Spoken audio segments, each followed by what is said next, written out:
আসসালামু আলাইকুম। আজকে রান্না করছি মাছের রাজা ইলিশ আর জাতীয় ফুল শাপলা, জাতীয় মাছ ইলিশ এ দিয়ে শাপলা দিয়ে ঝোল করেছি।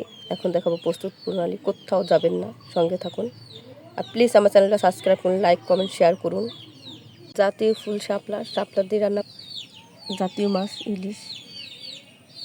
মাছটাকে আমি হলুদ লবণ লাগিয়ে রাখবো এখন, তারপর হালকা করে ভেজে নিব। হালকা ভেজে নিয়েছি, চুলায় কড়াই উঠিয়ে দিয়েছি। এখন তেল দিয়ে দেব।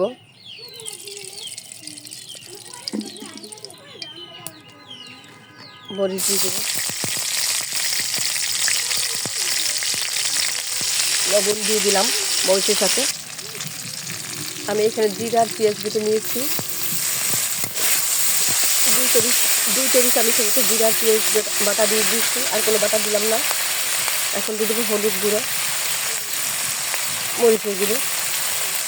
এখন হালকা একটু পানি দিয়ে মশলাটা ভালোভাবে কষিয়ে নেব।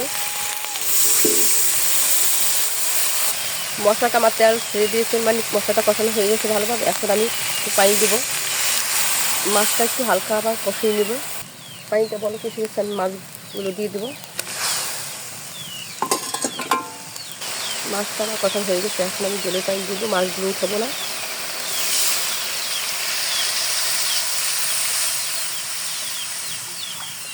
এখন পানিটা বলক হওয়ার অপেক্ষা। আমার ঝোলের পানিটা ভালো করে বলক এসে গেছে। আমি এখন শাপলাকে দিয়ে দিই।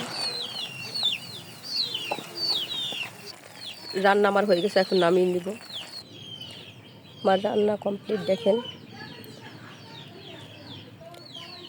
আজকে পর্যন্ত আবার নতুন কোনো ভিডিও নিয়ে আপনাদের সামনে উপস্থিত হবো। সে পর্যন্ত ভালো থাকুন, সুস্থ থাকুন, সুস্বাস্থ্য কামনা করতেছি। আসসালামু আলাইকুম রহমতুল্লাহি ওয়া বারাকাতুহু।